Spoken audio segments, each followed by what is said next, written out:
ini ya sedang menduduk ke perut ya. Bapak berkati dalam nama Yesus. Amin. Dia makan dulu baru dia berdoa, Tuhanku. Sekarang saya berdoa sebelum dia sampai perut, Pak. Kita juga kan. Saul tidak pernah ada hubungan langsung dengan Tuhan dalam kehidupan pribadinya. Dia tidak mengedakan tabut apa?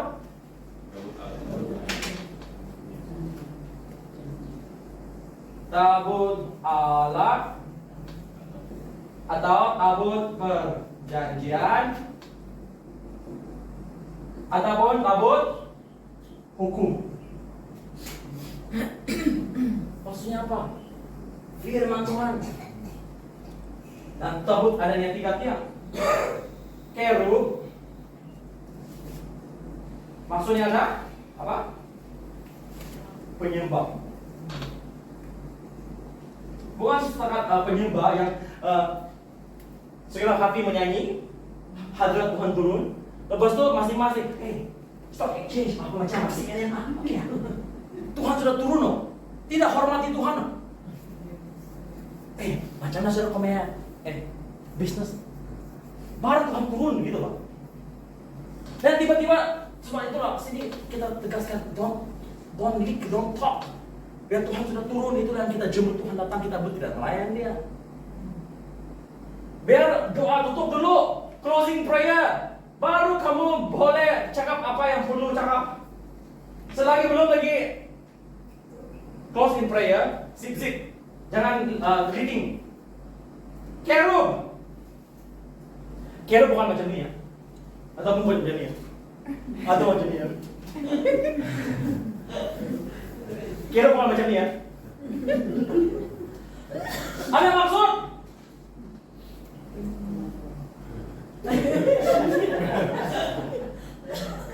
Kerub apa dia buat?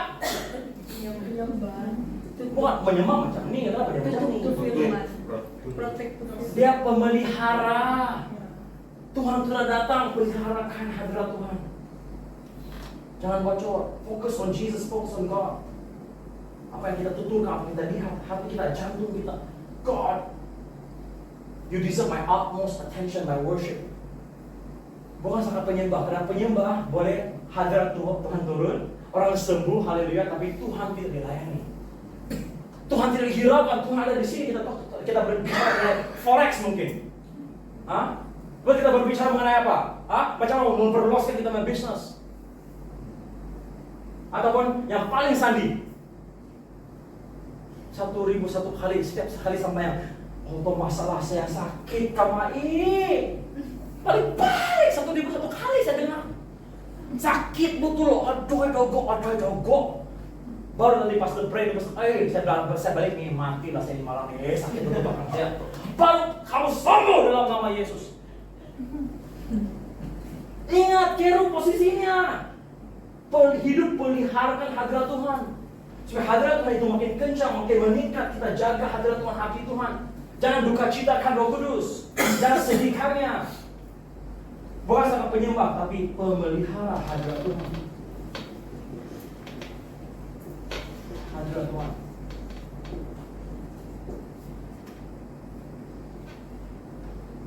Lepas itu firman, hukum law. Ini adalah tabut hukum, tabut Torah. Ini adalah rumah firman sebenarnya. Oke? Hukum firman. Firman bukan sangat firman yang duduk kumpul abuk, firman yang diangkat.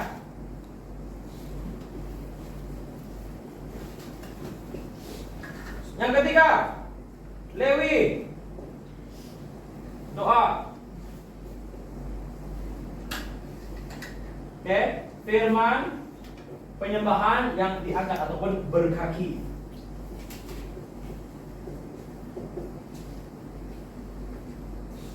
Maksudnya apa?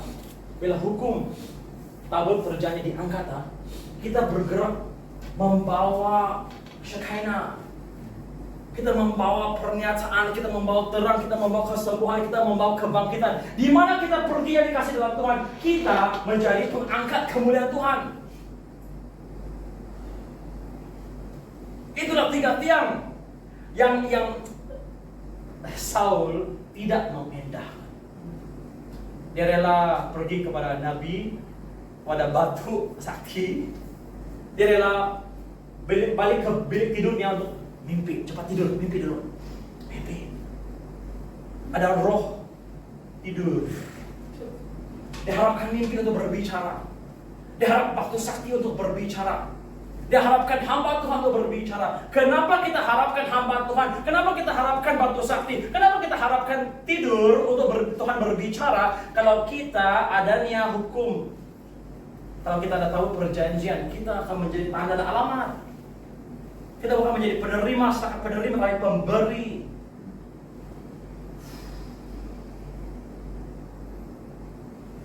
Jangan berikan kemuliaan, jangan curi kemuliaan Tuhan. Kalau mau Tuhan berbicara, endahkan, berikan penegasan kepada tahu perjanjian sekali dan segala yang dia lambangkan itu. Kenali firman Tuhan. Macam mana saya kenal firman Tuhan? Tahu bahwa buku Hezekiah bukan di sini. Salah alamat. Buku Hezekiah tidak ada di sini ya. Sekali kasih dalam Tuhan, marilah kita kembali untuk mengangkat, mengangkat 3 tiang ini. Dan Lewi yang berjalan mengangkat tahu perjanjian adalah penginjilan. Hasil daripada 3 tiang ini diteguhkan adalah penginjilan, confirm. Jiwa-jiwa dimenangkan. 1 tambah 1 tambah 1 adalah persamaan dengan penginjilan. Itu matematik Tuhan. 1 plus 1 plus 1 plus 1 equals to penginjilan. Ingat itu formula. 1 plus 1 plus 1 equals to penginjilan. Maksudnya penyembahan through worship added, okay, with the studying of God's word and with a prayerful life equals to evangelism. Mesti, wajib, karena jiwa-jiwa ada dalam hati ini. Okay, haleluya. God is good. So saya mau tegaskan, Tuhan diam karena Tuhan sedang bekerja ya. Don't do anything, come on.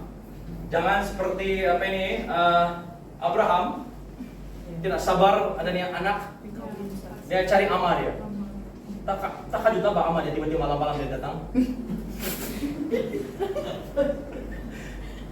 Sarah bilang kau tidur sama ama saya. Malam-malam dia buka pintu. Ya! Aku mau anak. Apa ini om? Bagi saya anak.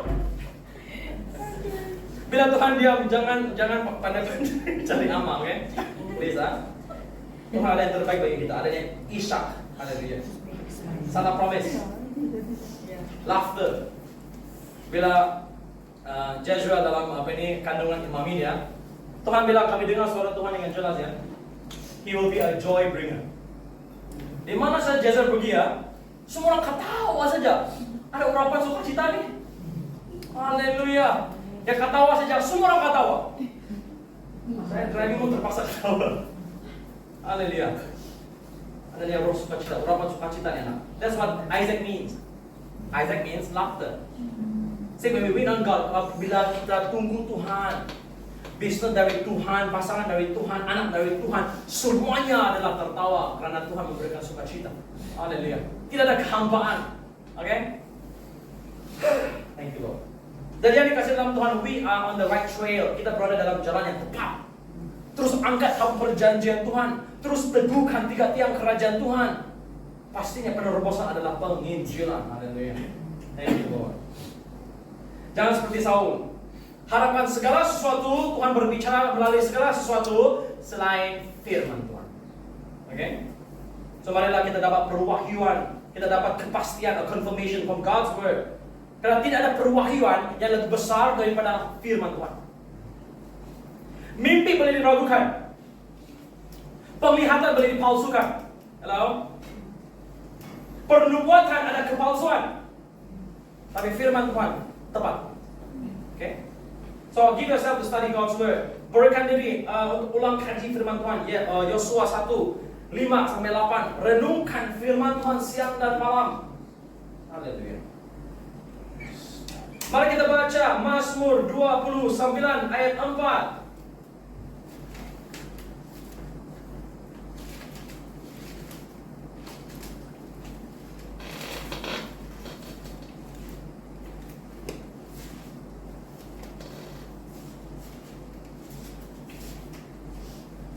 apa? Tolong baca. Mazmur 27 apa? Kalau ada ABB bagus, kalau tidak baca saja. 27 ayat 27, Mazmur 27 ayat 4. Satu hal telah kuminta kepada Tuhan, itulah yang kuingini, diam di rumah Tuhan seumur hidup, menyaksikan kemurahan Tuhan dan menikmati baiknya. Kenapa Raja Daud mau pindah tinggal dalam bait suci? Kenapa? Apa yang menarik Raja Daud untuk meninggalkan istananya dengan kerinduan untuk tinggal dalam bait suci?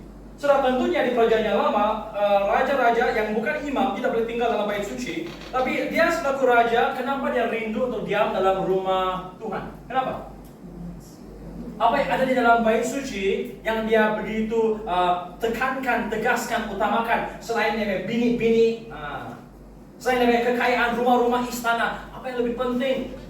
Kenapa dia tertarik untuk tinggal di dalam rumah Tuhan? Saya baca daripada AVB, oke? Mazmur 27 ayat 4 AVB. Dengar ya. Satu perkara yang kuingini daripada Yahweh akan kupohonkan. Semoga aku akan tinggal di dalam bait Tuhan seumur hidupku, melihat keindahan Yahweh dan merenung di dalam rumah sucinya.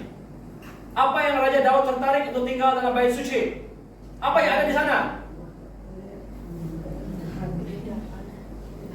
Tabut perjanjian. Tabut perjanjian ada di situ. Itulah keutamaan Daud.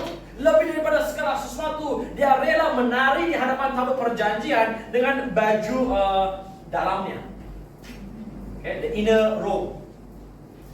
Dia sanggup tanggalkan yang jubah raja untuk menari dalam dia punya baju dalam. Okay? Karena kenapa dia begitu sukses? Kenapa dia begitu berjaya menang dalam setiap perang, adanya perkenanan Tuhan? Haleluya. Kenapa Tuhan sayang dia?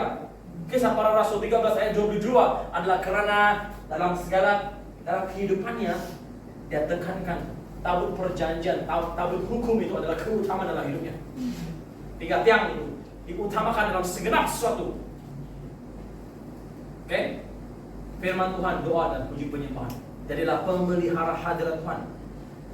Hanya bila kita belajar peliharakan hadirat Tuhan, disitulah adanya urapan. Disitulah adanya urapan. Karena kita belajar pelihara hadirat Tuhan, disitulah kita mulai menjadi mengangkat urapan Tuhan. Bila kita mendoakan orang, dia disembuhkan bukan karena kita begitu hebat, tapi karena kita meluangkan banyak masa dalam hadirat Tuhan. Adanya urapan Tuhan yang mengalir, kuasa Tuhan yang mengalir, karunia Tuhan yang mengalir. Makin kita fokus Tuhan yang bukannya fokus kepada kesilapan salah orang lain dan dosa pribadi. Makin kita fokus Tuhan, Tuhanlah yang kita akan menjadi seperti. In God's likeness. Menjadi anak Tuhan, menjadi semirip dengan Kristus. Bukankah itu menjadi kelayakan bila Yesus kembali, kita perlu semirip dengan Dia. Fokus on Jesus. Haleluya. Don't be distracted. Jangan tengok itu kerub, bukan macam ini juga kan?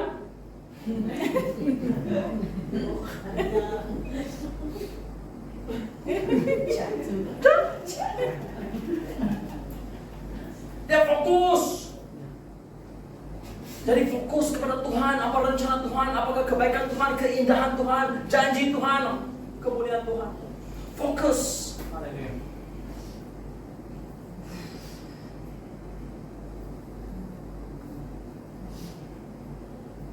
Ada satu kesaksian tadi pagi saya dengar ibadah Indonesia.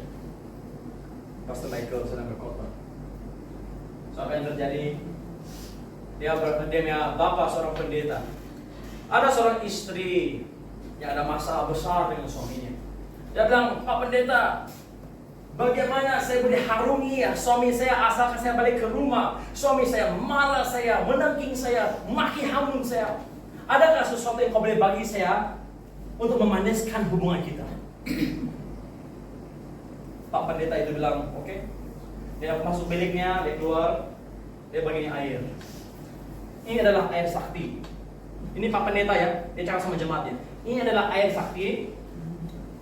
pantangnya adalah bila kau masuk rumah, ketika suamimu sedang berleter, marah, maki hamun, kau minum air ini, tapi jangan telan selepas suamimu habis berleter, baru kau minum. Jamin kau hubungan sama suamimu manis. Oke. Dia minum air dan masuk dalam rumah, suaminya marah sampai yang kau lama sekali pas pintu ini, siapa? Hai, betul ini betul rampau. Apa dia khotbah berleter panjang-panjang, pasti dia lagi nih lagi 2 kali 5. Apa macam ini macam? Satu orang 1 kali kah? 2 kali apa? Ya pingsan orang. Dia berleter, saja berleter. Waktu dia ingat Pak Pendeta bilang jangan minum air selepas dia habis berleter.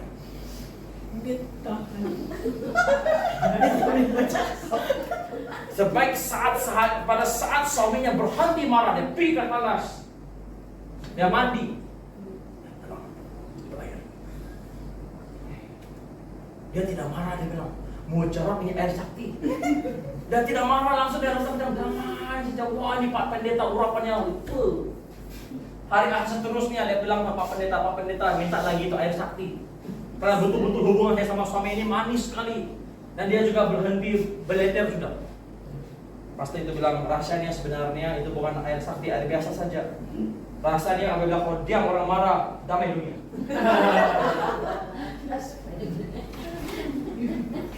Banyak masalah boleh dihindari dan diatasi bila kita zip-zip. Nanti kau ambil air sakti dari sebentar adulang, oke?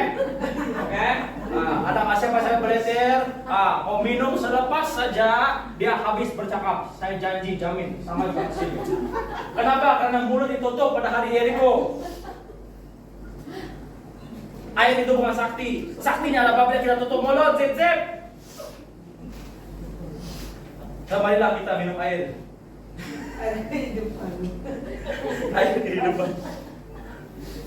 Baru dia tahu. Dari sana dia tahu sudah puji Tuhan. Dia mulai berhenti. Sebenarnya dia pun 2 kali 5 apa? Makinlah propaganda. Kali-kali minum air. Suami dia penting sabram dia. Terus suami dia mau sebab nasib gitu. So yang dikasih dalam Tuhan, banyak perkara kita bisa atasi bila kita tutup mulut. Zim. Biar dia orang cakap sampai dia pada.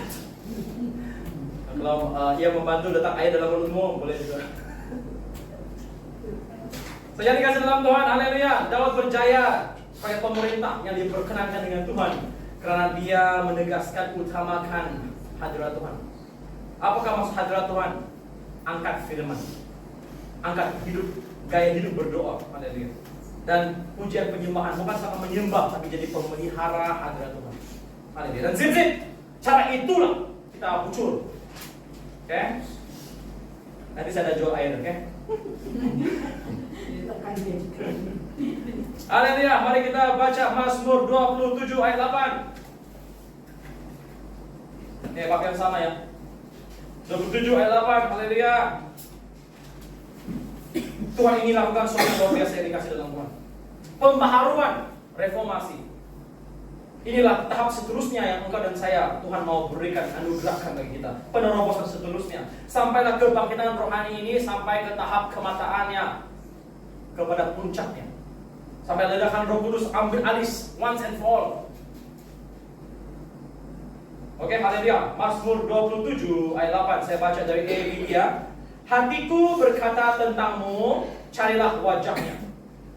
Apakah respon kita? Wajahmu ya Tuhan, akan ku cari wajahnya yang dikasih dalam Tuhan. Inilah penegasan dalam hidup Kristen, bukan pelayanan, tapi pelayanan kepada Tuhan terlebih dahulu. Tuhan diutamakan, Tuhan ditegaskan, haleluya. Sebab itulah Paulus rahasia dalam pelayanannya, kenapa pelayanannya itu luar biasa sampai dia sapu tangan pun ada kuasa. Filipi 3:10. Dia fokus Tuhan, dia mau mengenal Tuhan. Dia tidak akan benarkan apa-apa pahit manis kehidupan untuk menghindarinya daripada memandang menatap wajah Tuhan. Yang dikasih dalam Tuhan, jangan terpesong dengan Injil-Injil yang mendistraksikan. Oke, Injil kemakmuran, Injil damai sejahtera yang tidak memberikan kegentingan perlunya kebangkitan rohani. Injil yang biasa-biasa. Oke, kita berada di tempat yang tepat. Tidak ada Yesus selain Yesus yang sudah disalibkan. Jikalau gereja yang tidak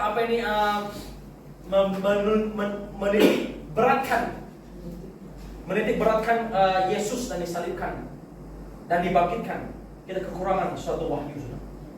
Mari kita baca Yohanes 20, 25 sampai 28. Sebenarnya Rasul Thomas hanya kenal satu Yesus, bukan Yesus Barabas, bukan Yesus Justus. Satunya Tuhannya adalah Yesus yang disalibkan, yang telah dimatikan baginya. Baginya satunya Yesus. Dan bagi gereja yang mulia, kita hanya kenal satu Yesus. Yesus yang telah disalibkan bagi engkau dan saya, mati dan bangkit, dan akan kembali.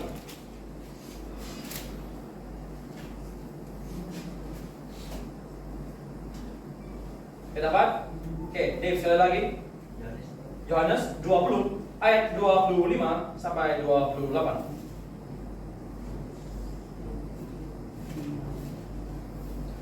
Ada sesuatu yang kita boleh pelajari daripada Thomas. Yohanes 20 ayat 25.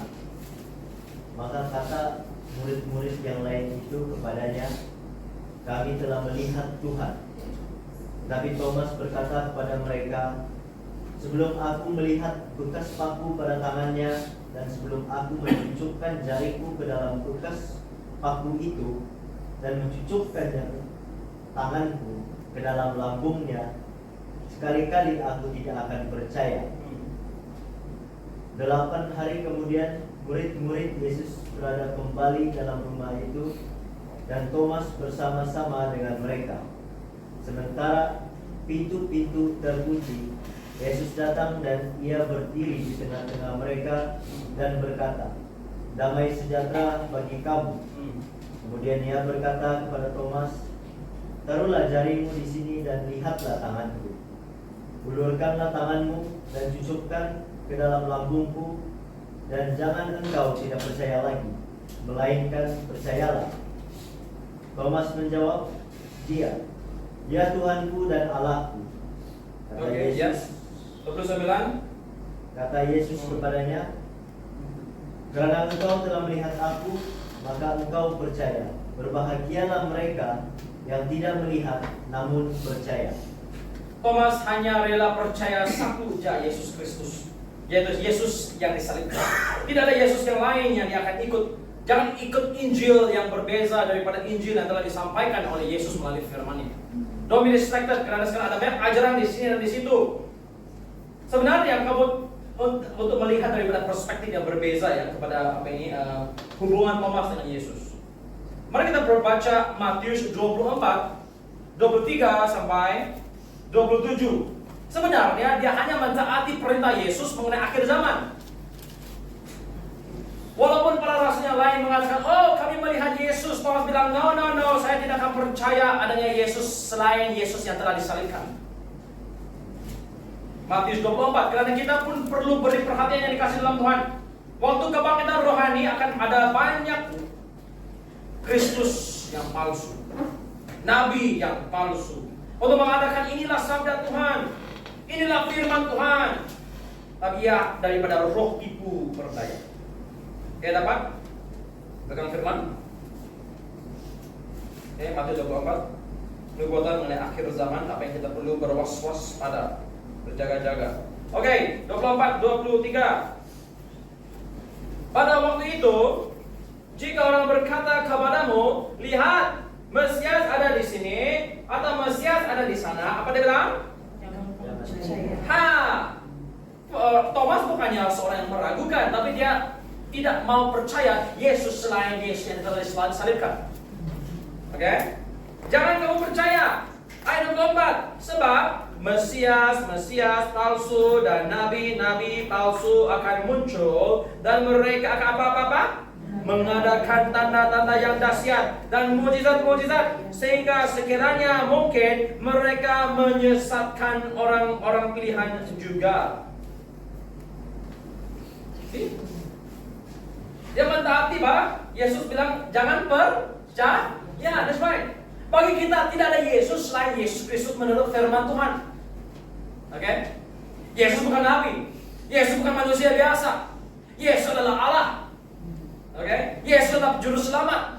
Dan buktinya adalah bila saya tepuk tangan kau sembuh. Tidak banyak songnya. Adanya kuasa, haleluya, adanya urapan dalam nama Yesus Kristus. Dia dikasih dalam Tuhan. Sebenarnya Rasul Thomas bukannya rasul peragu yang dikatakan oleh ilmuwan bahwa dia ragu, dia tidak percaya. Sebenarnya dia hanya mentaati firman Tuhan. Jangan percaya, Yesus bilang. Di akhir zaman akan banyak Kristus akan muncul. Banyak Injil baru akan muncul. Indoktrinasi akan muncul.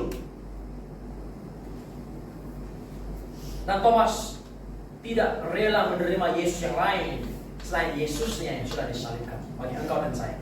Bagi kita boleh menjadi akrab dengan Tuhan kita, menjadi anak Elohim, anak Tuhan. Haleluya. Jadi kasih dalam Tuhan itulah dasarnya. Kita boleh pastikan dasar kita kukuh. Tidak ada dasar lain selain Yesus Kristus. Dasar gereja mulia adalah mengenai perwahyuan, pengenalan pribadi siapakah Yesus. Dia adalah Elohim. Dan Tuhan akan membina gerejanya, jemaatnya. Bukan setakat alam maut tidak boleh menyerang, tapi kunci kerajaan surga diberikan bagi kita. Hidup kita tidak lengkap jikalau kita tidak ada kuasa. Oke? Daniel 11:32, mereka mengenal Tuhan akan melakukan perkara yang besar.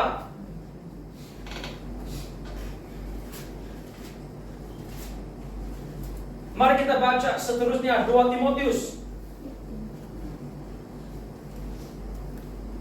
Mengenai akhir zaman yang dikasih dalam Tuhan. Karena kebangkitan rohani akan meledak.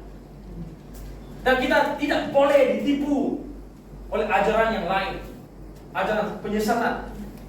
Mari kita baca 2 Timotius 3 ayat 1. Kita mau baca satu bab ini.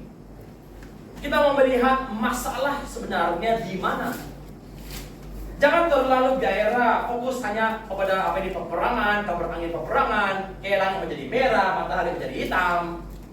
Itu sifat lahiriah saja. Let's go deeper. Where does the problem lie? 2 Timotius 3 ayat 1, oke? Nah, bagus, belajar pegang firman. Dating kita sama Tuhan. Pegang tangan. Dan kau FaceTime sama dia.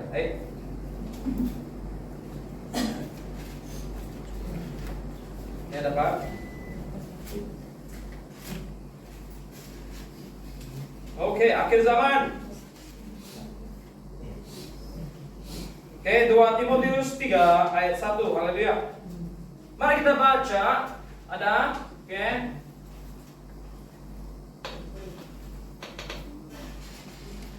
Kamu tahu Bang, kenapa kita ada Alkitab hari ini? Karena semua nabi-nabi, hamba-hamba Tuhan semua menulis. Sebab itulah kita dapat terima tulisan ilham, penubuatan, perwahyuan karena mereka menulis. Oke, mari kita baca apa maksudnya akhir zaman. Bab 3 ayat 1. Ketahuilah bahwa pada hari-hari terakhir akan datang masa yang sukar. Manusia akan mencintai dirinya sendiri dan menjadi hamba uang. Mereka akan membual dan menyombongkan diri. Mereka akan menjadi pemfitnah. Mereka akan memberontak terhadap orang tua dan tidak tahu berterima kasih. Tidak mempedulikan agama, tidak tahu mengasihi, tidak mau berdamai, suka menjelekkan orang, tidak dapat mengekang diri, garang, tidak suka yang baik, suka mengkhianat, tidak berpikir panjang, berlalu tahun, lebih menuruti hawa nafsu daripada menuruti Elohim. Secara lahirnya mereka menjalani ibadah mereka, tetapi pada hakikatnya mereka memungkari kekuatannya. Jauhilah mereka itu, sebab di antara mereka terdapat orang-orang yang menyeludup ke rumah orang lain dan menjerat perempuan-perempuan lemah yang syarat dengan dosa dan dikuasai oleh berbagai-bagai nafsu. Oke, stop seketika. Ada perwahyuan yang baru. Akhir zaman, oke? Kumpulan ini datang dari mana? Ini semua yang disebut ini. Siapakah kumpulan ini? Siapakah golongan ini? Gereja Kristen. That's what is happening in Brazil. Dulu saya pikir ini adalah satu gaya kehidupan secara umum, satu dunia. Umumnya manusia, asal namanya manusia, semua akan menjadi inilah kriteria akhir zaman. Tapi sebenarnya secara dalam konteks yang sebenarnya berbicara mengenai Kristen anak Tuhan ini. Sebab itulah bocor urapan. Bukan lagi fokus kemuliaan Tuhan, kebangkitan rohani, tidak lagi fokus untuk restorasi, reformasi, transformasi. Sangat penting ya adanya transformasi bila Yesus datang. Karena Yesus mencari dia yang semirip kembar. Yesus mencari kembarnya, yang sebiji mukanya. Haleluya. Yang dikasih dalam Tuhan, akhir zaman, zaman sukar. Kenapa sukar? Karena gereja biasa. Karena gereja hilang kekristusan. The church has lost its Christ likeness. Ini adalah gambaran gereja zaman ini yang dikasih dalam Tuhan. Sebab itulah perlunya bukan setakat kebangkitan rohani, lebih daripada restorasi, reformasi sangat perlu dan sangat wajib. Kalau Yesus datang pada saat kita masih dalam keadaan ini yang dikasih dalam Tuhan, kita tidak sedia. We will not be ready.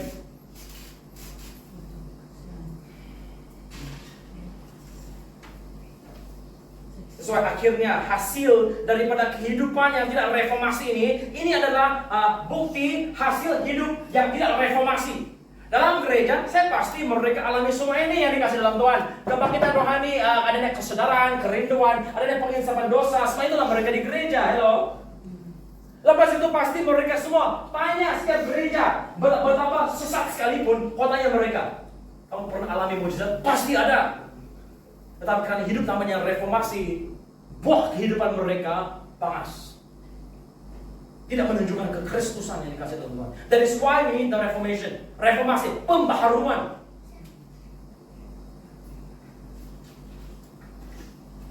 Kenapa akhir zaman, kenapa waktu sukar? Karena umat Tuhan binasa. Karena kurang pengetahuan. Karena tidak kenal Tuhan. Karena dasar gereja, dasar ibadah, dasar Kristen kita bukan Kristus. Sebab itulah kehidupan tidak reformasi ayat 5.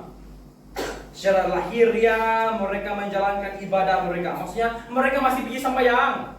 Online kah, onsite kah, mereka masih sembahyang. Melayani juga. Tapi masalah besar di mata Tuhan, pada hakikatnya mereka menyangkal kuasanya. Itulah maksudnya memungkari kekuatan. Denying the power. Having an outward form of godliness but denying the power. Mereka menyangkal kuasa Tuhan. Maksudnya tiada kuasa.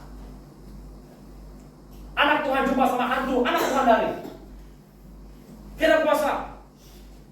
Tumbang tangan, tiada iman, tiada kuasa, tidak ada urapan dalam pujian penyembahan. Disco masuk gereja, rap masuk gereja, jazz masuk gereja. Okay? Circus masuk gereja. Jam pun masuk gereja. Sebab itu waktu pelepasan ada zoo perlu buat pengusiran. Banyak roh keluar, serigala, anjing, kucing, semua segala hal. Karena rumah Tuhan telah dijadikan apa? Rumah penyamun. Nah, bukannya rumah doa bangsa-bangsa. Yang dikasih dalam Tuhan, satu tanda yang sangat berbahaya kalau kita hidup tanpa kuasa Tuhan.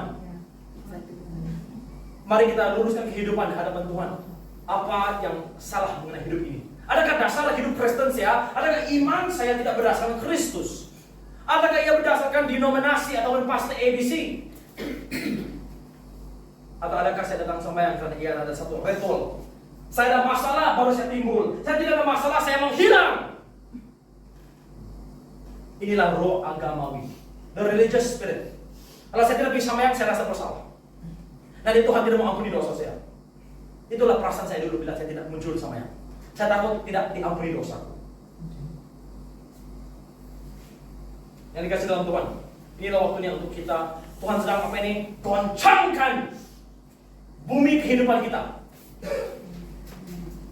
Bajakan tanah yang baru yang dikasih dalam Tuhan. Kita perlu keluar daripada kekristenan yang mati, yang biasa tanpa kuasa. That is not the norm of a Christian life. Kehidupan Kristen bukan hidup biasa-biasa tiada kuasa. Hidup Kristen yang biasa adalah dengan kuasa. Hello? It is the norm of a Christian life to live in the supernatural. Kehidupan Kristen yang biasa adalah kehidupan Kristen yang dengan kuasa. Haleluya. Bukan mereka dalam gambar santi-santi yang adanya cincin.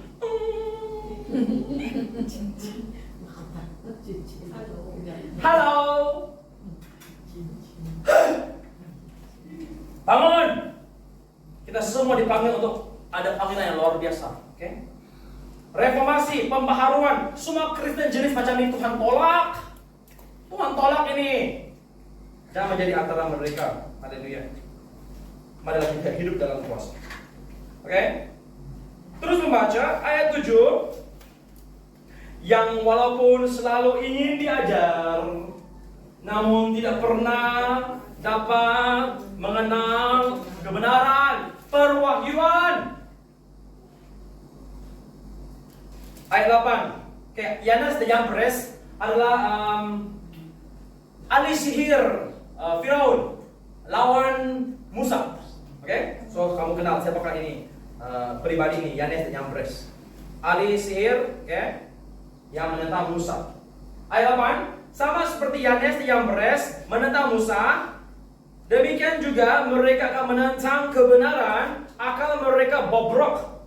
Iman mereka apa? Maksudnya bukan emas, bahkan dasarnya bukan Kristus, bahkan jerami, rumput kering. Kristen yang sejati beritahan uji. Haleluya.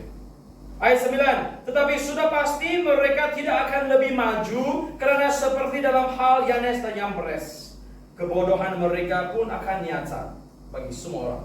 Oke, ayat 10, tetapi engkau telah mengikuti apa? Ajaranku. Apa? Cara hidupku. Apa? Pendirianku. Mesti ada pendirian. Jangan cepat goyah. Imanku, kehidupan Kristen mesti wajib ada iman. Tanpa iman tidak berkenan dengan Tuhan.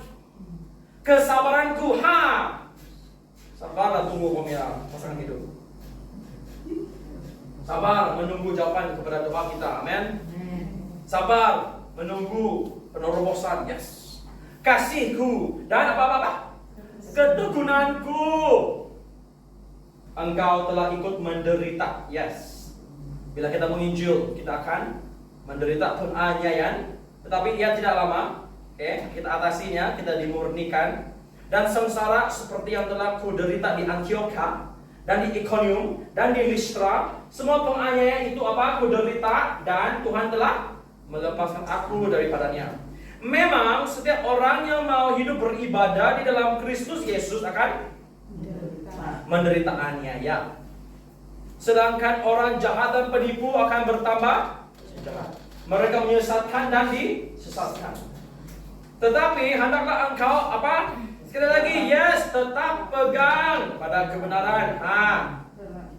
Bukan scroll tap-tap, yang telah engkau terima dan engkau yakini, dengan selalu mengingat orang yang telah mengajarkannya kepadamu. Ingatlah apa? Gereja pertama, apakah keutamaan, apakah dasar? Ingatlah juga bahwa dari kecil kau sudah mengenal kitab suci yang dapat memberi hikmat kepadamu dan menuntun engkau kepada keselamatan oleh iman kepada yes. Firman membawa kita untuk beriman pada Kristus Yesus. Segala tulisan yang diilhamkan Elohim memang bermanfaat. Untuk apa? Mengajar, untuk menyatakan kesalahan, untuk memperbaiki kelakuan. Memperbaiki kelakuan, reformasi, dan untuk mendidik orang dalam kebenaran. Dengan demikian, tiap-tiap manusia kepunyaan Elohim diperlengkapi untuk setiap perbuatan baik. Yes. Kehidupan Kristus adalah kehidupan yang berbuat baik. Oke, haleluya.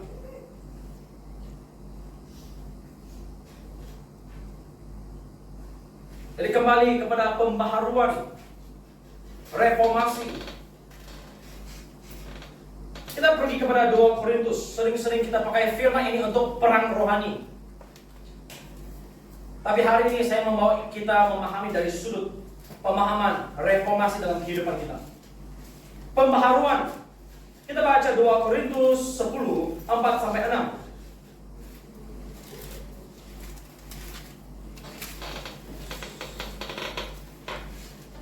Bajak tanah, maksudnya kita perlu longgarkan. Kita perlu pecahkan. Kita perlu uraikan tanah.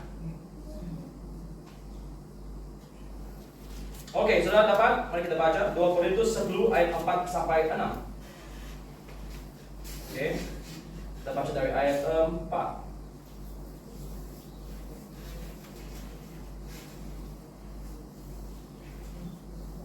Dapat? Oke, ayat 4. Karena senjata kami dalam perjuangan bukanlah senjata duniawi, melainkan senjata yang diperlengkapi dengan kuasa Elohim yang sanggup meruntuhkan benteng-benteng. Kami mematahkan setiap siasat orang dan merubuhkan setiap kubu yang dibangun oleh keangkuhan manusia untuk menentang pengenalan akan Elohim. Apa? Kami menawan segala pikiran dan menaklukkannya kepada Kristus. Dan kami siap sedia juga untuk menghukum setiap kedurhakaan bila ketaatan kamu telah menjadi sempurna. Dan dikasih dalam Tuhan, bila roh diusir di Matius 10 ayat 1, roh diusir, haleluya, usir, kenapa roh boleh kembali? Tidak dipenuhi Roh Kudus, oke?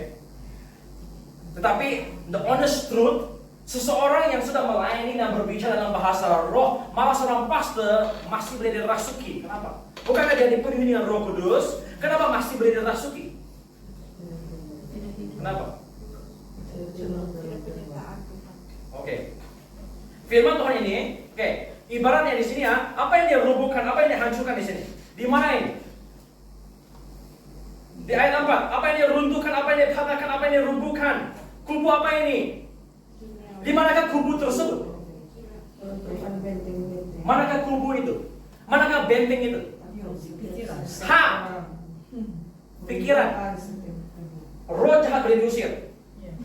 Tetapi kalau masih ada rumahnya, masih ada kubunya yang belum dirubuhkan, belum dipecahkan, kau rasa bila roh jahat kembali, dia kembali di mana? Sini. Dia main dengan pikiran. That's why hidup kita perlu diperbaharui. Mentality, mindset. Adakah pikiran ini dipenuhi dengan firman? Dipenuhi Roh Kudus tidak cukup. Firman Tuhan, kita perlu hancurkan segala struktur-struktur, kubu-kubu, rumah iblis di sini. Yang iblis sudah lama diam, biasa dia tinggal di sini. Di sini sudah usir. Di sini. That is why kita perlu perbaharui pikiran. Jadi memberikan perspektif, bila kita buat peperangan rohani, iblis bukan di manakah rumah iblis? Sini yang kita perlu rubuhkan. Reformasi perlu berada di sini. Rubuhkan segala ketidakimanan, ketakutan, kepercayaan tahayul, ajaran sesat di sini. Ini memberi ruang kepada iblis untuk membuat pikiran kita satu permainan, taman permainan. The mind can be the playground of the enemy or the battlefield. Minda kita boleh menjadi medan peperangan, ataupun pikiran kita boleh menjadi taman permainan iblis.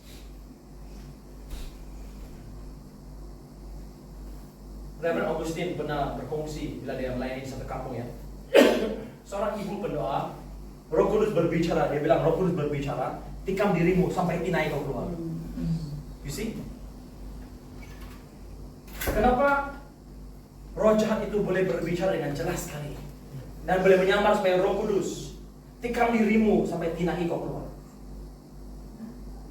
Kubu iblis di sini belum dirobohkan, tidak ada pembaharuan, tidak ada reformasi di sini yang dikasih dalam Tuhan. Soalnya itu balik-balik karena hasut oleh iblis, balik-balik iblis boleh datang dan pergi, rumahnya masih ada di sini.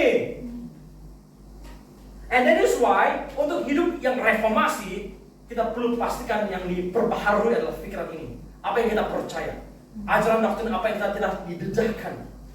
Okay? Impartasi daripada pastor-pastor yang kedagingan.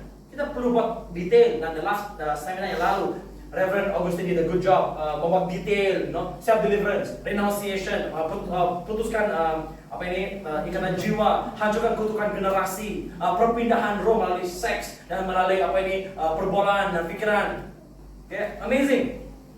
So yang dikasih dalam Tuhan, di sini bila kita apply firman ini, ia bukan berkaitan dalam konteks dengan roh di luar sana. Ia adalah roh yang dalam sini. Hello? Di sini kita perlu fokus. Pikiran kita, kubu iblis, benteng iblis, semuanya perlu dirobohkan dalam nama Yesus. Dan dia hanya boleh terjadi dengan firman Tuhan. Oke? Karena ia berkaitan dengan ayat 6 mengenai ketaatan kita. Kalau kita percaya sesuatu yang salah, sangat susah untuk kita mentaati, betul? Kalau pikiran penuh dengan penipuan, susah untuk kita mentaati kebenaran, yes? Yang dikasih dalam Tuhan, supaya kita memahami dalam konteks firman Tuhan, sebenarnya rumah iblis ada di sini. Yang kita perlu rubuhkan dalam nama Yesus. Ketidakimanan, ketidakkepercayaan, hawa nafsu, hasutan, depresi, kecenderungan, semua di sini. Yang mempengaruhi sini. Yang membawa kepada tindakan di sini. Oke? Kita perlu pastikan, sebelum kita menyerang di luar, pastikan line clear. Oke? Haleluya. Dan balik rumah, apa saja kita sedang bergelut dengan apa ini? Depresi, dengan loneliness, is a feeling, the emotional turbulence. Yang emosi kita ada kalanya naik dan turun. Semua di sini, peperangan di sini. Focus the attacks on here, the mind. Right? Mari kita baca Roma 12 ayat 1 dan 2.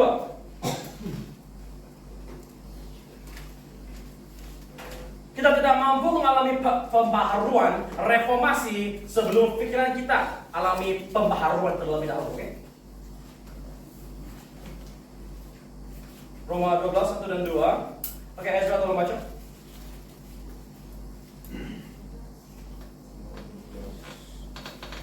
Roma 12 ayat 1. Karena itu, saudara-saudara, demi kemurahan Allah aku menasihatkan kamu supaya kamu mempersembahkan tubuhmu sebagai persembahan yang hidup, yang kudus dan yang berkenan kepada Allah.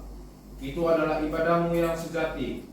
Janganlah kamu menjadi serupa dengan dunia ini, tetapi berubahlah oleh pembaharuan budimu, sehingga kamu dapat membedakan manakah kehendak Allah, apa yang baik, yang berkenan kepada Allah dan yang sempurna. Yes. Kalau pikiran ini masih lagi menjadi kubu bagi iblis, kita tidak mampu membedakan apakah rencana Tuhan. Tidak payah cakap pasal umim dan tumim. Kalau pikiran ini dikuasai oleh iblis, rumahannya iblis di dalam pikiran, kita sudah dewas. Baru mau menentang roh jahat yang bilang kau layak nih. Baru seseorang bilang, bro boleh kau berdoa untuk saya menghapin exam. Padahal yang bodoh sendiri pun tidak cemerlang mau berdoa. Yang dikasih dalam Tuhan, fokus the attacks on him. Pastikan tidak satu benteng yang masih lagi berdiri. Oke? Tidak satu kubu masih ada di sana. Kita tidak mampu untuk membedakan kehendak Tuhan jikalau pikiran kita belum diperbaharui. Yes. Dan kita tidak mampu menjadi pelaku firman Tuhan 12 ayat 1. Kita tidak mampu menjadi persembahan yang hidup jikalau pikiran ini belum lagi diperbaharui.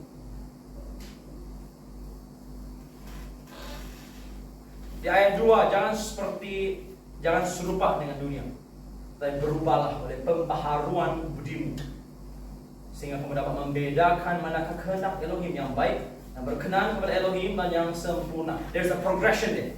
It starts with the good, yang bermula dengan rencana Tuhan yang baik. Lepas itu jangan puas hati, jangan berhenti di rencana Tuhan yang baik. Mesti ada kemajuan kepada yang berkenan. Dan lepas itu kau maju lagi kepada kehendak Tuhan yang sempurna. Jangan berhenti, don't be stationary. Bila malaikat suruh perintahkan Lot untuk pergi ke gunung, Lot bilang, Tuhan, saya tua begini, bolehkah saya pergi kepada bukit saja? Tidak larat tua saudara, kau masih muda ya. Pikirannya sudah tewas. Panggilan kita adalah bunuh. Karena Lot tidak mentaati Tuhan, karena kubu iblis dalam pikiran akan menghindari, menghambatkan kita daripada mentaati Tuhan sepenuhnya. Lot karena dia tidak taat Tuhan sepenuhnya, karena dia terhambat oleh pikirannya, Apa yang terjadi? Di bukit tersebut adanya perzinahan, ancestry. Yes? Karena anak-anak perempuan yang tidak melihat ada manusia lain, tidak ada, karena di bukit ini macam kita sama itu orang saja. Kalau ada di gunung, dia akan melihat dengan lebih luas lagi. Wah, sebenarnya ada banyak lagi manusia. Dalam pikir Armageddon sudah. Dalam pikir semua orang mati sudah, padahal Sodom dan Gomora saja. Oke, jangan cetek karena ada lagi saki-baki, rumah iblis di sini. Oke, mari kita pergi ke Efesus bab 4, 23. Siapa yang menguasai pikiran yang dikasih dalam Tuhan? Efesus 4:23.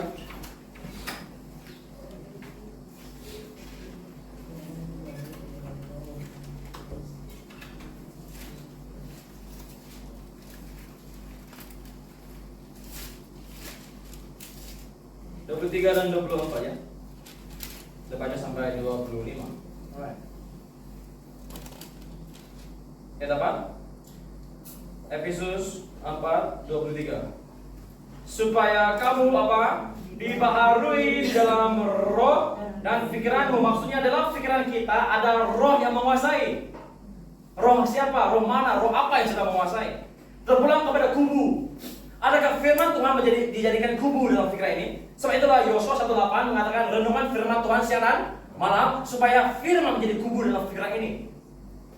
Haleluya. Itulah pikiran minyak Kristus. Right? So, yang dikasih dalam Tuhan, dalam kitab suci Efesus 4:23, dia bilang, dan diperbaharui dalam roh pikiranmu. Ada roh yang menguasai pikiran kita. Roh mana? Kalau kita selalu renungkan firman Tuhan, Roh Kudus yang akan menguasai pikiran kita. Oke? Jadi perbaharuilah pikiran kita yang dikasih dalam Tuhan.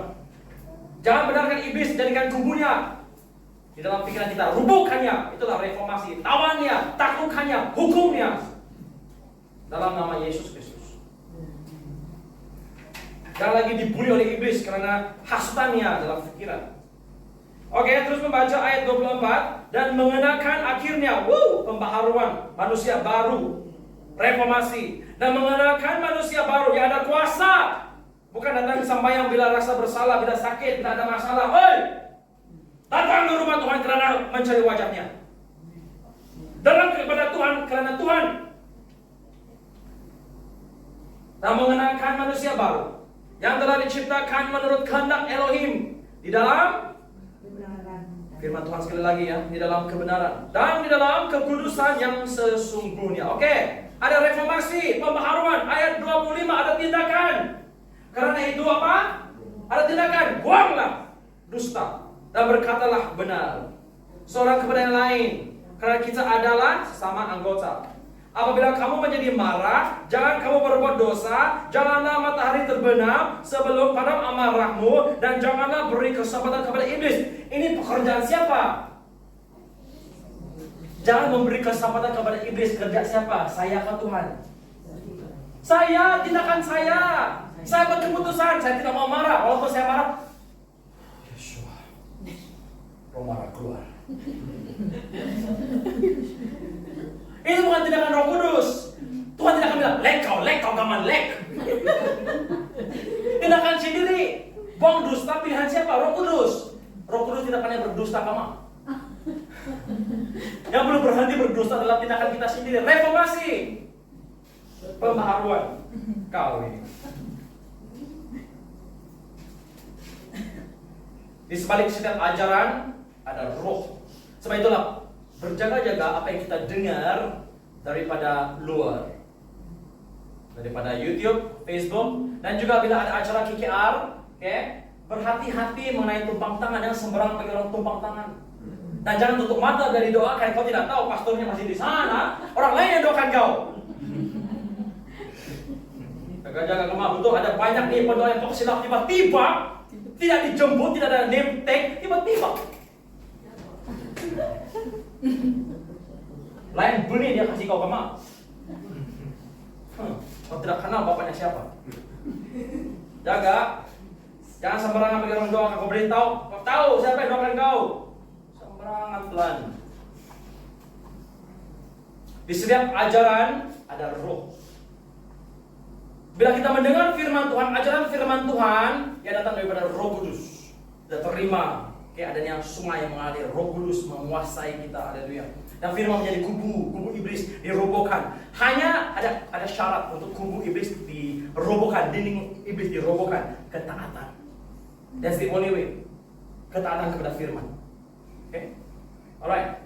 Mari kita baca Efesus 4, 20 sampai 25. Di setiap ajaran ada roh di sebaliknya.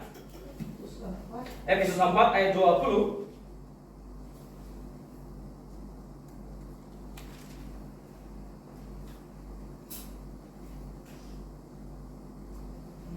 Oke, ayat 20. Right, ada 4 ayat 20, 1, 2 sampai 25, oke? Oke. Ayat 20, tetapi kamu bukan sedemikian. Kamu telah belajar mengenal, bukan indoktrinasi, denominasi, sensasi, sasi, cola, Pepsi. Tetapi kamu bukan demikian, kamu telah belajar mengenal Kristus.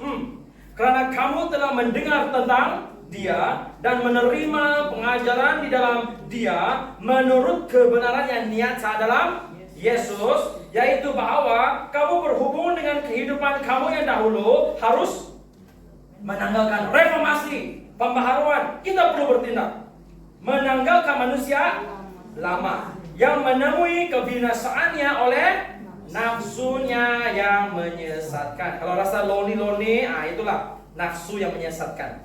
Jangan benarkan nafsu menyesatkan, guys. Okay? Baik, kita on fire for Jesus. Mengenal Yesus. Tanggalkan manusia lama. Diperbaharui roh dalam pikiran kita.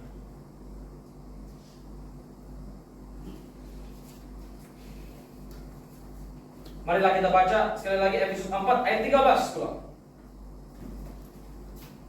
Inilah tujuannya. Efesus 4:13.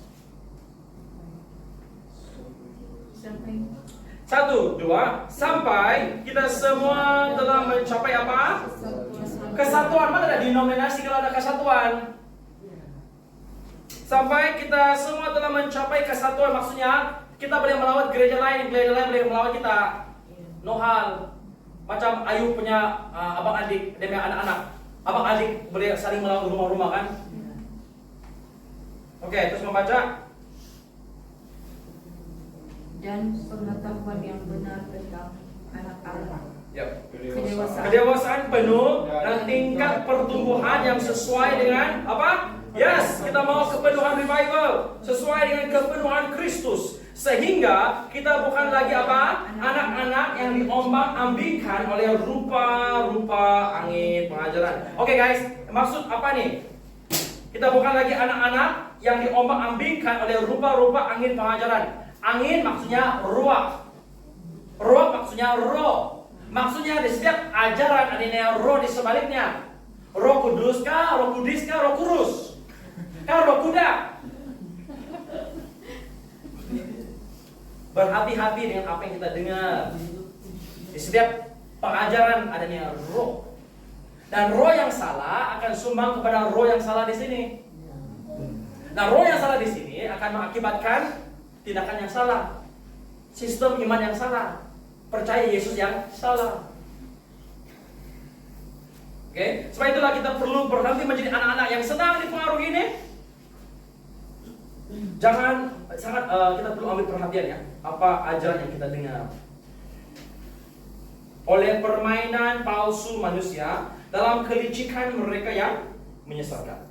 Tetapi dengan apa? Teguh, berpegang kepada kebenaran di dalam kasih. Kita bertumbuh, yes, kita mau bertumbuh. Revival, restorasi, apa? Reformasi, transformasi. Woo! Oke, apa dia bilang? Kita bertumbuh di dalam segala hal ke arah mana? Dia again, woo, Kristus yang adalah kepala. 16. Daripada nyala seluruh tubuh yang rapi tersusun, ada kesatuan, ada kasih ya. Dan diikat menjadi apa? Satu oleh pelayanan semua bahagiannya sesuai dengan kadar pekerjaan tiap-tiap anggota. Wow, tiap-tiap anggota bekerja. Tidak orang yang pasif. semua aktif. Semua berkarunia, semua pun alami mukjizat, tanda-tanda, kuasa, menjadi pemenang jiwa, menjadi pendua syafaat, panglima doa, penginjil, pastor-pastor, nabi-nabi. Setiap umat yang percaya, tanda mukjizat akan menyusul dalam nama Yesus. Menjadi satu oleh pelayanan semua bahagian. Yes, kita semua perlu menjadi dewasa dan sama-sama melayani. Sesuai dengan kadar pekerjaan tiap-tiap anggota, menerima pertumbuhannya dan membangun dirinya dalam kasih. Apa maksudnya angin pengajaran? Ada roh di sebalik ajaran. Okay. Kenapa roh jahat boleh masuk balik kanan, rasuk balik kanan? Kenapa? Roh yang salah. Kenapa? Kenapa roh yang salah boleh masuk? Salah alamat kan?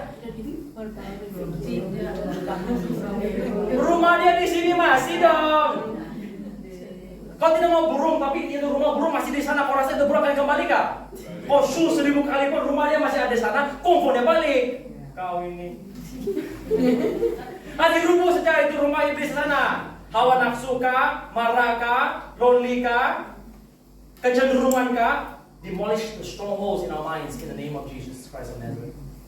Ketidakpercayaan, apa yang menghindari kita daripada potensi kita yang sebenarnya. Dulu iblis bilang sama saya, aku bilang kasih itu sabar, belum coba belum tahu dia bilang. Oh, adrenaline rush itu jauhan juga. Jaga, kau tidak tahu mungkin ini the one. Kalau tidak kau miss, orang lain ambil kan, kau lonely segenap hidup kau. Lagi orang lain mengambil sudah. Ikat, kalau tidak nanti dia terbang dia bilang. Cepat ikat. Sekali salah burung. Ini kasih doang Tuhan. Kali lagi benarkan iblis membina rumah di sini. Robohkannya dengan firman Tuhan.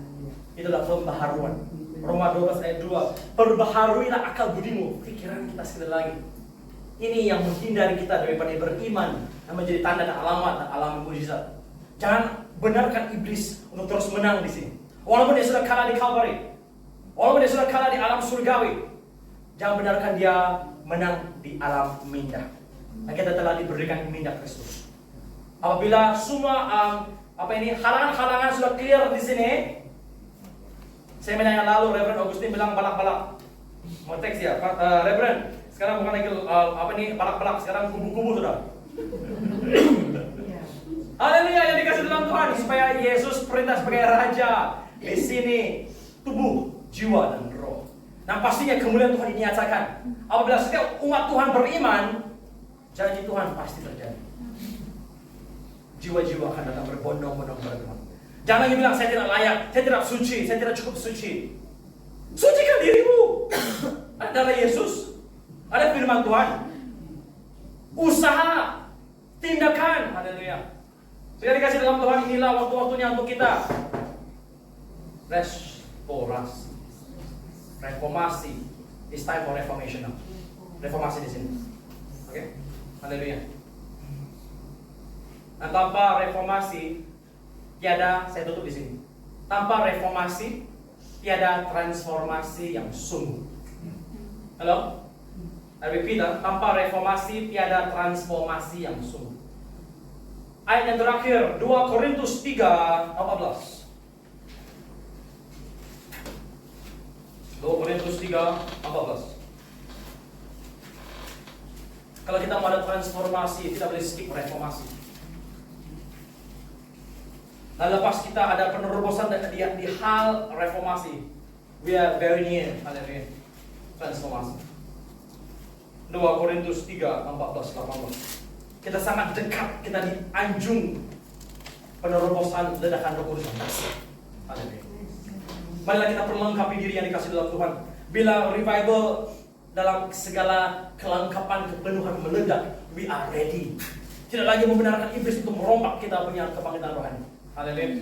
Oke, 2 Korintus 3:14 sudah di sana. Oke, ayat yang terakhir ya. 3:14. 1-2. Tetapi Pikiran mereka telah menjadi tumpul, sebab sampai hari ini selubung itu masih tetap menyelubungi mereka. Jika mereka membaca perjanjian lama itu tanpa disingkapkan, maksudnya tidak ada wahyu bila baca firman, karena hanya apa? Kristus saja yang dapat menyingkapkannya, karena roh Kristus adalah roh nubuatan, roh Kristus adalah roh perwahyuan. 15. Bahkan sampai pada hari ini, setiap kali mereka membaca kitab Musa, ada selubung yang menutupi hati mereka. Tetapi apabila hati seorang berbalik kepada Tuhan, maka selubung itu diambil daripadanya. Sebab Tuhan adalah roh. Dan di mana ada roh Elohim, di situ ada apa? Kemerdekaan. Dan kita semua mencerminkan kemuliaan Tuhan. Yes, pernyataan kemuliaan Tuhan dengan muka yang tidak selubung. Dan karena kemuliaan itu datangnya dari Tuhan yang adalah roh, maka apa? Kita diubah menjadi serupa dengan gambarnya dalam kemuliaan yang apa? Semakin besar. Yang dikasih dalam Tuhan, saya tutup di sini. Diubahkan, perubahan, pembaharuan, transformasi. Pembaharuan itu adalah metamorfosis. Rama-rama. Tanpa pembaharuan kita tetap ulat dalam kakun. Tidak ingin lepaskan diri daripada tempat selesa. Dalam gereja, di situ tempat kita ada keyakinan, ada pastor untuk mendoakan. Ini waktunya kita keluar daripada kakun. Jangan lagi jadi ulat. Jangan lagi jadi ulat dalam kepompong. Kita perlu keluar daripada kepompong. Selalu adanya rasa terjamin. Ada pastor di situ untuk mendoakan saya. Stop it. Reformasi. Kita sendiri buat self-deliverance. Kita boleh saling mendoakan adik-beradik, saudara mara, saudara seiman. Kita boleh saling mendoakan dalam nama Yesus Kristus. Robohkan segala kubu-kubu iblis dalam pikiran dalam nama Yesus yang mengatakan kita tidak mampu. We can do all things through Christ who strengthens us. Haleluya. Itu yang dikasih dalam Tuhan. Benarkan Tuhan membawa reformasi ini, pembaharuan ini, metamorfosis. Jangan lagi dia menjadi ulat yang malas dalam kepompong. Dan jangan minta tolong orang gunting kepompong kita. Pergelutan kita sekarang sebenarnya memberi kekuatan kepada kita punya sayap. We are struggling, yes, but in a good way. Kita bergelut tapi dalam keadaan yang cukup sehat. Bergelut dalam nama Yesus dan berjuang. Jangan give up. Kakun itu mulai membuka, mulai koyak. Lebihkan lagi, jangan minta tolong orang. Karena kalau ada orang tolong kau gunting, kau ramah-ramah yang tidak berguna. Kau tidak mampu tebarkan sayap dan terbang. Karena segala pergelutan itu akan membantu kita adanya sayap yang kuat untuk menjadi boleh terbang daripada cengkaman iblis. Coba kau tangkap ramah-ramah, tidak mampu. Bos kita boleh. Yang dikasih dalam Tuhan, biar proses ini membuatkan kita jadi ramah-ramah. Jangan jadi Kristen ulat lagi. Jangan tinggal ulat, jangan juga tinggal dalam kepompong.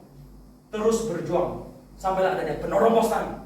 Haleluya. Itulah pembaharuan, itulah reformasi, itulah transformasi bila kita menjadi Kristen yang terbang. Haleluya, dan memuliakan Tuhan. Thank you Lord. Mari kita berdoa. Terima kasih Tuhan. Bapa di surga, terima kasih Tuhan. Engkau membawa kami langkah demi selangkah dari revival, haleluya, kepada Tuhan restorasi. Dan kami rindu Tuhan Engkau bekerja dengan reformasi supaya membawa kita kepada transformasi. Kami tidak mau lagi selesa ulat di atas tanah. Kami tidak mau lagi Bapak dalam keadaan selesa dalam kepompong. Yes, pada saat ini umatmu sedang bergelut, tapi bergelut dengan sihat. Wow, karena pergelutan itu akan menguatkan iman. Haleluya. Pada saatnya kepompong itu koyak, yang keluar ini adalah sayap. Dan kita akan berterbangan, tidak lagi beroperasi dalam kedagingan, tidak lagi diinjak-injak di atas bumi, di tanah, di bawah, tapi terbang ke arah Tuhan, memuliakan Tuhan. Yes, living for God's glory and displaying Jesus your beauty. Karena kecantikan, keindahan yang dipaparkan melalui sayap yang terbuka. Haleluya. Nah, tidak ditangkap oleh si musuh, si iblis dalam nama Yesus. Thank you Lord, we love you Lord. Thank you for your favor upon this church. Terima kasih perkenananmu atas gereja ini. Kami tidak lebih baik daripada siapa-siapa, tapi Tuhan kami rindu. Kami lapar. Kami mau kesempurnaan Tuhan, kemuliaan Tuhan yang nyatakan. Thank you Lord for handpicking us. Terima kasih Engkau pilih kami Tuhan menjadi jemaat dan eklesia yang kecil tetapi berinti, haleluya, yang setia memandang kepada firman Tuhan, wajah Tuhan. Karena Maksud mencari wajah Tuhan adalah untuk menatap dan pegang firman Tuhan. Terima kasih karena mengisytiharkan sabdamu, firmanmu. Haleluya. Bapa di surga, terima kasih Tuhan pada waktu ini sedang diam karena Tuhan sedang bekerja mempersiapkan umatmu untuk menyambut kemuliaan yang dahsyat terjadi. Haleluya. Thank you Father, we love you, we bless your name, we give you the glory. Kami memberikan Engkau segala kemuliaan Tuhan. Kami Bapa memberikan Engkau segala kemuliaan, segala pujian dan hormat. Haleluya. Dalam nama Yesus, kami yang siap untuk reformasi, kami yang siap untuk transformasi. Katakan bersama. Amin. Amin. Sampai ke depan. Amin.